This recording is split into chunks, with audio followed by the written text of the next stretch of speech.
अस्सलाम वालेकुम students. General research TV के पॉलिटिकल साइंस सेगमेंट में खुश आमदीद। स्टूडेंट्स, हम आपके लिए लेकर आते हैं रिसर्च बेस्ड और educational videos. Viewers, general research TV के पॉलिटिकल साइंस सेगमेंट में पहले हम 6 फिलोसफर्स कवर कर चुके हैं। उनके बारे में जानने के लिए ऊपर आई कार्ड या नीचे डिस्क्रिप्शन में दिए गए लिंक्स पर क्लिक करें। स्टूडेंट्स, पॉलिटिकल साइंस सेगमेंट की आज की वीडियो में जॉन लॉक के बारे में बात करेंगे। सबसे पहले मैं आपको जॉन लॉक की बायोग्राफी या उसका तारुफ बताऊंगा। इसके बाद मैं आपको बताऊंगा कि किस तरह अपने पहले ट्रीटिस में उसने अपने सियासी फ़लसफ़े की बुनियाद रखी, और फिर मैं आपको जॉन लॉक के दूसरे ट्रीटिस में मौजूद उसके ह्यूमन नेचर और स्टेट ऑफ नेचर के कॉन्सेप्ट्स के बारे में बताऊंगा, और फिर वीडियो के आखिर पर मैं आपको जॉन लॉक के सोशल कॉन्ट्रैक्ट की नेचर भी बताऊंगा। तो नाजरीन, आते हैं अपने टॉपिक की तरफ। सबसे पहले बात करते हैं जॉन लॉक की बायोग्राफी या तारुफ के बारे में। जॉन लॉक एक इंग्लिश फिलोसफर और एक सियासतदान था। वो इंग्लैंड की एक काउंटी समरसेट में 1632 में पैदा हुआ।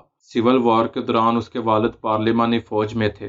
जब लॉक सिर्फ 10 साल का था तो इंग्लैंड में सिविल वॉर छिड़ गई। उसके वालिद ने किंग के खिलाफ लड़ने के लिए पार्लिमानी फौज में शमूलियत अख्तियार कर ली। थॉमस होब्स की तरह जॉन लॉक भी सिविल वॉर का ऐनी शाहिद था। उसने हर चीज़ का बगौर मुशाहिदा किया और सिविल वॉर के नताइज को भी अपनी आंखों से देखा। आगे चलकर उसने भी उन लोगों का साथ दिया जो बादशाह के खिलाफ थे। अपनी सियासी ज़िंदगी में वो क्रॉमवेल का मुखालिफ था और उसकी मुतलकुल अनानियत का नकाद था। उस पर बादशाह चार्ल्स तोइम के खिलाफ कॉन्स्पिरेसी या साजिश का इल्ज़ाम लगाया गया और उसने हॉलैंड में सियासी पनाह हासिल की, जहाँ वो विलियम ऑफ ऑरेंज से मिला, जो आगे चलकर 1688 के इनकलाब के बाद इंग्लैंड का बादशाह बना। फिर जॉन लॉक इंग्लैंड वापस आया और बहुत से अहम सरकारी ओहदों पर फाइज रहा।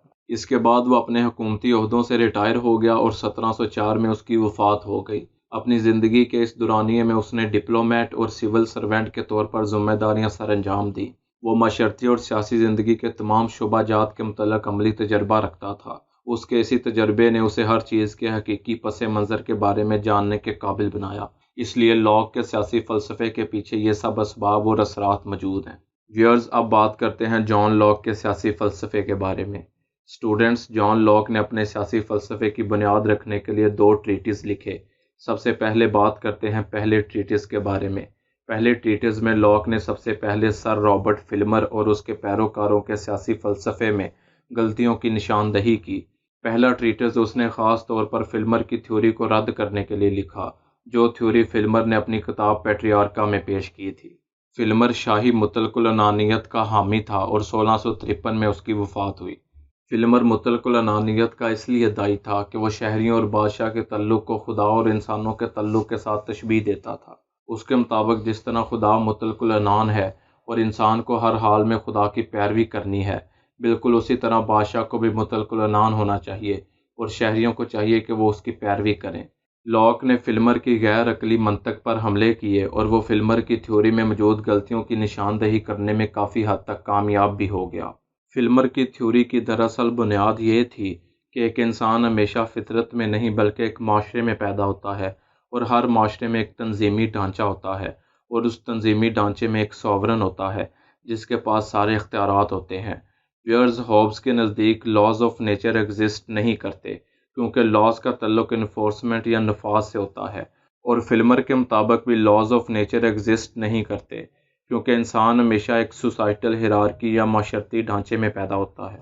जबकि लॉक के नज़दीक लॉज ऑफ नेचर एग्जिस्ट करते हैं, लेकिन वो इन लॉज को सबूत के साथ वाजे ना कर सका। व्यूअर्स, अब बात करते हैं जॉन लॉक के दूसरे ट्रीटिस के बारे में, जिसमें उसने नेचर ऑफ मैन और स्टेट ऑफ नेचर के आइडियाज़ पर रोशनी डाली, और यही आइडियाज़ आगे चलकर उसके सोशल कॉन्ट्रैक्ट की बुनियाद बने। तो व्यूअर्स, इसलिए अगर किसी कम्पिटिटिव एग्ज़ाम या किसी और पेपर में आपसे जॉन लॉक के सोशल कॉन्ट्रैक्ट के बारे में पूछा जाता है, तो आप सोशल कॉन्ट्रैक्ट की नेचर बताने से पहले उसके नेचर ऑफ मैन और स्टेट ऑफ नेचर के आइडियाज़ को ज़रूर बयान करेंगे, और मैं इन दोनों आइडियाज़ को 8 पॉइंट्स में आपके सामने वाज़े कर दूंगा। नंबर 1, लॉक के नज़दीक एक स्टेट ऑफ नेचर की 2 खूबियाँ होती हैं। पहली तो ये कि स्टेट ऑफ नेचर में इंसान को मुकम्मल आज़ादी हासिल होती है, जिसमें इंसान फितरत के हदूद में रहते हुए कुछ भी कर सकते हैं, और दूसरा ये कि नेचर में इक्वालिटी या बराबरी होती है, यानी फितरतन तमाम इंसान बराबर होते हैं। फितरत में किसी इंसान के हकूक़ या अख्तियारात दूसरे इंसान से ज़्यादा नहीं होते क्योंकि तमाम इंसान बराबर होते हैं, और बराबरी का मतलब ये नहीं कि तमाम इंसान अपनी काबिलियत में बराबर होते हैं, बल्कि बराबरी का मतलब ये है कि तमाम इंसान अपने हकूक़ के लिहाज से बराबर होते हैं। नंबर 2, लॉक के मुताबिक फितरत में फितरी कवानीन इंसान को गवर्न करते हैं। ये कवानीन इंसान को गलत और सही के दरमियान फ़र्क बताते हैं। ये कवानीन दरअसल अंदरूनी इक़दार हैं जो हमारे रवैयों का तयन करती हैं, और ये इक़दार मरूसी होती हैं, और माशरा इन इक़दार को इंसान के अंदर ना ही पैदा कर सकता है और ना ख़त्म कर सकता है। लॉक के मुताबिक अक्लमंद इंसान इस कानून को समझ लेते हैं, अगरचे अक्लमंद इंसान परफेक्ट नहीं होते और इख्तलाफ राय हर वक्त मुमकिन होता है, क्योंकि तमाम इंसान थोड़े खुद गर्ज होते हैं और कुछ इंसान बाकियों की निस्बत थोड़े ज़्यादा खुद गर्ज होते हैं। नंबर 3, इसके बाद लॉक फितरी कवानीन के नफाज के बारे में बात करता है। उसके मुताबिक फितरी कवानीन के नफाज की ज़िम्मेदारी हर इंसान पर आयद होती है। नफाज के बगैर कोई कानून एग्जिस्ट नहीं कर सकता, और फितरत में कवानीन के नफाज का अख्तियार हर शख्स के हाथ में होता है। अगरचे इससे छोटी मोटी मुश्किलात पैदा हो सकती हैं, लेकिन इस अमल के ज़रिए जंग से बचा जा सकता है, क्योंकि जंग मुतलकुल अनान हुक्मरानी की वजह से वकूअ पज़ीर होती है। लेकिन चूँकि फ़ितरी कवानीन को तमाम इंसान नाफिज करते हैं और वो ये समझते हैं कि फ़ितरी कवानीन की पैरवी उनके अपने मफाद में है। नंबर 4, स्टूडेंट्स फिर John Locke state of nature में 3 डिफेक्ट्स या नकाइस को भी बयान करता है। इसमें पहला नुक्स तो ये है कि स्टेट ऑफ नेचर में कोई कायमशुदा कानून नहीं होता, और दूसरा नुक्स ये है कि स्टेट ऑफ नेचर में कोई न्यूट्रल जज नहीं होता, क्योंकि स्टेट ऑफ नेचर में हर इंसान ही जज है और हर इंसान अपने मफादात को दूसरों के मफादात पर तरजीह देता है। स्टेट ऑफ नेचर में तीसरा नुक्स ये है कि फितरत में फ़ैसलों के नफाज के लिए कोई स्पेसिफिक एग्जेक्टिव पावर या इंतज़ामिया नहीं होती। फितरत में कवानीन को नाफज करने की ज़िम्मेदारी हर इंसान पर होती है, और मुख्तलिफ इंसानों की कवानीन नाफज करने की अहलियत मुख्तलिफ होती है।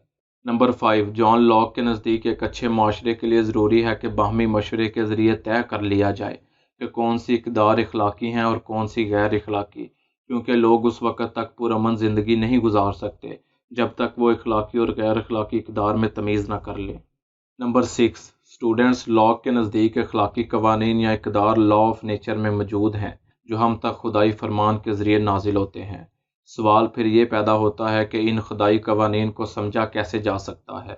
आम तासुर तो ये था कि साइंस और अकल के ज़रिए इन फितरी कवानीन को समझा जा सकता है, लेकिन लॉक को इस पर शक था। उसके नज़दीक लोगों में इतनी जहानत नहीं होती कि वो फितरी कवानीन को समझ सकें। नंबर 7, जॉन लॉक के नज़दीक क्रिश्चियन एथिक्स या ईसाई अखलाकियात के ज़रिए हम फितरी कवानीन को समझ सकते हैं। इसके अलावा क्रिश्चियन एथिक्स के ज़रिए कवानीन के नफाज का मसला भी ख़त्म हो जाएगा, क्योंकि इन कवानीन को खुदा नाफिज करेगा। जो इनकी पैरवी करेंगे खुदा उनको इनाम देगा, और जो नाफरमानी करेंगे उनको खुदा सज़ा देगा। इसलिए ईसाई इक़दार जिनको खुदा खुद नाफिज करे वो इंसानों के अपनी अकल के मुताबिक समझे हुए फितरी कवानीन से बेहतर हैं, और ये ईसाई अखलाकी इक़दार इंसानों की अच्छी माशी ज़िंदगी की राह हमवार करती हैं। नंबर 8, स्टूडेंट्स लॉक के नज़दीक एक अकेले इंसान का फ़ैसला गलत हो सकता है, जबकि लोगों का इज्तमाही फ़ैसला गलत नहीं हो सकता। लॉक के इस आइडिया ने सिविल सोसाइटी में लेजिस्लेचर या मुकन्ना की बुनियाद डाली। स्टूडेंट्स अब बात करते हैं जॉन लॉक के सोशल कॉन्ट्रैक्ट की नेचर के बारे में। स्टेट ऑफ नेचर में पेश आने वाले मसाइल को मद्देनज़र रखते हुए लॉक ने अपना सोशल कॉन्ट्रैक्ट दिया, जिसके मुताबिक हर इंसान दूसरे इंसानों से कॉन्ट्रैक्ट करेगा ताकि तमाम इंसान मुत्तहिद होकर एक कम्युनिटी तश्कील दे सकें। अब बात करते हैं सोशल कॉन्ट्रैक्ट के मेन पर्पज़ या मकसद की। स्टूडेंट्स कॉन्ट्रैक्ट का सबसे बड़ा मकसद लोगों के फितरी हकूक़ की हिफाजत थी। मिसाल के तौर पर लोगों की ज़िंदगी, आज़ादी और जायदाद की हिफाजत। व्यूअर्स, अब मैं लॉक के सोशल कॉन्ट्रैक्ट की 7 खसूसियात आपके सामने बयान करूँगा। नंबर 1, लॉक के मुताबिक एक रियासत में 2 तरह के कॉन्ट्रैक्ट्स होने चाहिए। पहले कॉन्ट्रैक्ट के तहत रियासत वजूद में आए, और दूसरे कॉन्ट्रैक्ट के तहत रियासत में हुकूमत का क़याम अमल में आए, और ये कॉन्ट्रैक्ट हर एक शहरी का बाकी सब शहरियों के साथ होगा। नंबर 2, लॉक के मुताबिक कॉन्ट्रैक्ट जनरल नहीं बल्कि स्पेसिफिक होगा।